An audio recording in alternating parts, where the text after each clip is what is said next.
అందరికీ నమస్కారం. ప్రవీణ్ పగడాల విషయంలో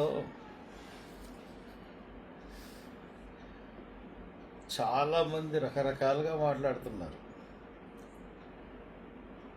ఏదేదో మాట్లాడుతున్నారు. వాళ్ళకి సమాధానం చెప్పడం పెద్ద విషయం కాదు, కానీ నా స్థాయి కాదు వాళ్ళది. అయ్యో రకరకాల మాటలు. మేము అడుగుతున్నది ఏంటంటే ప్రవీణ్ పగడాల విషయంలో ఆయన హత్య లాగా కనబడుతూ ఉంది. అది హత్యే, యాక్సిడెంట్ కాదు. కాబట్టి అది హత్య ఎవరు చేశారు, ఎందుకు చేశారు, దానికి ఎందుకు చేయాల్సి వస్తుందో గవర్నమెంటే చేయించుంటుందని మేము చాలా క్లియర్గా ఎస్టాబ్లిష్ చేశాం. ఇప్పుడు మధ్యలో వీళ్ళందరికీ ఎందుకో నాకు అర్థం అవ్వట్లేదు. గుమ్మడికాయ దొంగలంటే భుజాలు తడుముకున్నారండి. ప్రతి ఓడు వచ్చేసి మమ్మల్ని రమ్మన్నావా? మేము అడుగుతున్నది గవర్నమెంట్కి మేము అడుగుతున్నాం, కోర్టులను అడుగుతున్నాం, పోలీస్ డిపార్ట్మెంట్ని అడుగుతున్నాం. మధ్యలో మీకెందుకురా బాబు? తెగ దూరిపోతూ ఉన్నారు.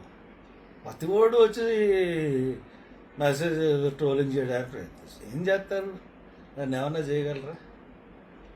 ఏమి చేయలేరు కనీసం, ఏమీ. కాబట్టి నోరు మూసుకుని ఊరుకోండి. మళ్ళీ ఇంకొకసారి చెప్తున్నాను, వినండి. ప్రవీణ్ పగడాల 24th మార్నింగ్ బయలుదేరాడు బుల్లెట్ మీద. అతను ఫ్రెండ్ ర్యాపిడో మీద వెళ్తున్నాడన్న ఉద్దేశం తెలుసు. అతను కారు ఇచ్చేసి బుల్లెట్ మీద వచ్చాడు. దానికి కారణం ఏంటంటే, నాకు విజయవాడలో ఒక మీటింగ్ ఉంది, కొవ్వూరులో ఒక మీటింగ్ ఉంది అంకుల్ అని చెప్పి ఆయన బయలుదేరాడు. అంతకుముందు ప్రోగ్రాంలో ఈ విజయవాడ అంతకుముందు లేదు. వాళ్ళు చాలా ప్రెషర్ ఇస్తున్నారు విజయవాడలో. కాబట్టి నేను బయలుదేరాలి అంకుల్, మనకు ఎప్పటి నుంచో తెలిసిన వాళ్ళు అని చెప్పేసి ఒక ఆయనకి చెప్పాడు. ఆయనే నాకు చెప్పాడు. ఇమీడియట్గా ఆయన బండి మీద బయలుదేరిపోయాడు. విజయవాడ దగ్గర అంటే గన్నవరం దగ్గర తుంపల్లి అని విలేజ్. అక్కడికి వెళ్ళలేదు, కొవ్వూరు మీటింగ్కి వెళ్ళలేదు, డైరెక్ట్గా ఇలా వచ్చేసాడు. ఇప్పుడు ఆయన ఎక్కడ వెళ్ళాలి? నామవరం వెళ్ళాలి. నామవరం వెళ్ళాలంటే కొవ్వూరు బ్రిడ్జ్ దాటేసిన తర్వాత కాతేరు దగ్గర ఆయన రాజమండ్రి పట్టణంలోకి ఎంటర్ అయిపోవాలి. ఇక్కడి నుంచి వెళ్ళి అక్కడికి కోటిపల్లి బస్ స్టాండ్ మీదుగా వెళ్ళిపోవడం దగ్గర. లేదంటే కొంతమూరు దగ్గర ఆయన దిగిపోయి రావాలి. కానీ దివాన్ చెరువు వైపు వెళ్తే ఇట్స్ ఆల్రౌండ్. అసలు అక్కడ అటేపు వెళ్ళాల్సిన అవసరం లేదు, కానీ మోటార్ సైకిల్ అటే పెట్టింది. ఈ మోటార్ సైకిల్ నడిపినోడు ఫేక్ అని ఎందుకు చెప్తున్నావు? ఎక్కడ అతను హెల్మెట్ తీయలేదు, ఎక్కడా క్లారిటీ లేదు ముఖం. పైగా మీటింగులకు వెళ్ళాల్సింది ఆ మీటింగులకు వెళ్ళలేదు. వాళ్ళని కూడా మేనేజ్ చేశారన్న విషయం తెలుసు. వాళ్ళని కూడా సాక్షుల్లో పెడతాం. వాళ్ళని కూడా కుట్రదారులుగా కూడా ఆయనను కూడా పెట్టాల్సి ఉంటుంది.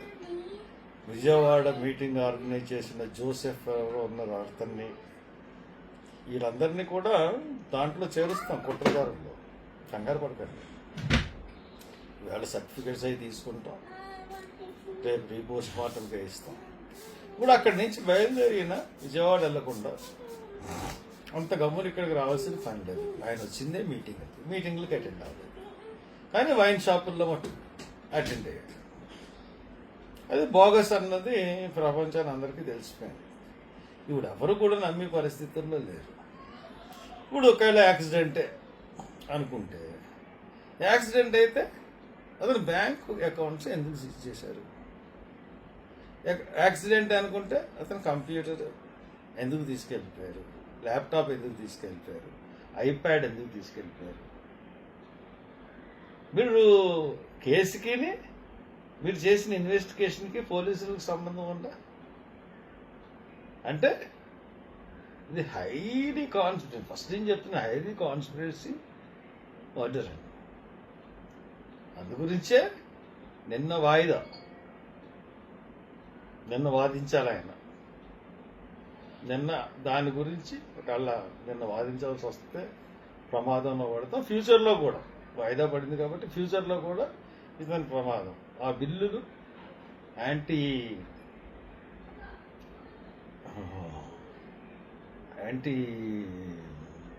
అంటే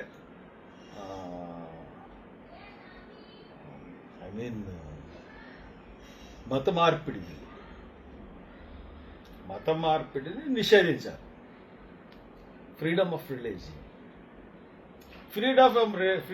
రిలీజియన్ని భారతదేశంలో తీసేయాలి. ఎవరు ఇంకో మతంలోకి వెళ్ళడానికి వీల్లేదు. అందరూ హిందూ మతంలో ఉంటారు. That is the motive. అందు గురించే కొన్ని రాష్ట్రాలు ఆ బిల్లుల్ని ఆమోదించినాయి. దానికి వ్యతిరేకంగా బిల్లు పడింది. దాంట్లో ఈయన వెళ్ళాడు. దాంట్లోకి ఆయన వాదిస్తున్నాడు. నేనే వాదిస్తానన్నాడు. తక్కిన వాళ్ళందరూ కూడా లాయర్స్ని పెట్టుకున్నాడు. ఈయన దగ్గర ఎటువంటి మెటీరియల్ ఉందో తెలియక ఇతనికి ఫేవర్గానే జడ్జిమెంట్ వస్తుంది.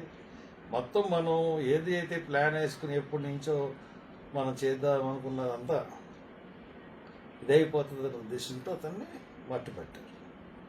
సో అది మా ఇన్వెస్టిగేషన్, అది కావాల్సింది. అందరూ కోరుకునేది కూడా అదే. ఎవరు చేశారు, ఎందుకు చేశారు, ఎవరు వాళ్ళు చేశారు. మా అనుమానం మేము చెప్పాం. మా అనుమానానికి కారణాలు ఏంటి? మోటివ్ బిల్లు కనబడుతుంది. ఇంకోటి బ్యాంక్స్ అకౌంట్స్ సీజ్ చేశారు, కంప్యూటర్, ల్యాప్టాప్, ఐప్యాడ్ సీజ్ చేశారు. ఇక్కడున్న ల్యాప్టాప్ తీసుకెళ్ళిపోయారు, సెల్ ఫోన్ తీసుకెళ్ళిపోయారు. అఫ్కోర్స్ బాడీ దగ్గర ఉన్నాయి తీసుకెళ్ళడం అన్నది సహజం. ఇంటికి వెళ్ళి తీసుకెళ్లాల్సిన అవసరం అయితే లేదు కదా, దాంట్లో మెటీరియల్ ఉండాలి అన్న ఉద్దేశం. సో అందు గురించి మేము దీంట్లో ఐజీని పూర్తిగా అనుమానిస్తున్నాం. అంత కేసుని తారుమారు చేసిందే ఐజీ, తర్వాత ఎస్పీ. ఐఓస్కి ఏం తెలీదు. పైన నుంచి ఏం ఆదేశాలు వచ్చినాయో, ఎక్కడెక్కడ ఇన్వెస్టిగేషన్ చేయమన్నారు. పైగా ఏం చేశారు, ఏం చేశారు పైగా మనకి ఒకటి చేశారు. 7 దగ్గర పోలీసులు సంపాదించిన వీడియో అవుట్పుట్ అన్నది ముందుగా ప్రెస్కి ఇచ్చారు. ప్రెస్కి ఇచ్చిన తర్వాత ప్రెస్లో వాళ్ళందరూ చాలా వేసేసి ఇతను తాగుబోతు అన్నది ఇంకా కన్ఫామ్ చేసేసి, తాగేసి బండి నడిపేసి పడిపోయాడు అన్నది కన్ఫామ్ చేసేసి అతన్ని క్యారెక్టర్ని అసాసినేషన్ చేశారు. చేసిన తర్వాత కొత్తగా ఏమన్నా వీడియోలు ఐజీ తీసుకొచ్చి పెట్టాడు. అవేమో అప్పుడు తప్పు అన్నాడు. తర్వాత అయ్యే వీడియోలని తీసుకొచ్చాడు. సో బయలుదేరి నుంచి ఇక్కడి దాకా కూడా అంతా అనుమానాస్పదంగానే నడిచింది. కాబట్టి దీన్ని మనం అడ్డుకోవాలి, ఖచ్చితంగా అడ్డుకోవాలి. ఖచ్చితంగా మనం మన ప్రొటెస్ట్ అన్నది తెలియజేయాలి. మన ప్రొటెస్ట్ తెలియజేయడం ఏ విధంగా ఉండాలంటే రేపు శనివారం ఖచ్చితంగా చాలా గట్టిగా ప్రొటెస్ట్ చేయాల్సిన అవసరం ఉంది. శనివారం 4 గంటలకు రండి, 6:30 వరకు వచ్చింది. మన ప్రొటెస్ట్ ఎలాగుందంటే కేంద్ర ప్రభుత్వానికి తగలాలి, చంద్రబాబు నాయుడికి తగలాలి, బీజేపీకి తగలాలి, తిరగబడే పరిస్థితి రావాలి. ఇది చాలా శాంతియుతమైన ప్రొటెస్ట్. ఓన్లీ అక్కడ క్యాండిల్స్ వచ్చి వెలిగించి వెళ్ళిపోతాం. ప్రభుత్వానికి చెప్తున్నాను, పర్మిషన్ కూడా తీసుకోవాల్సిన అవసరం లేదు.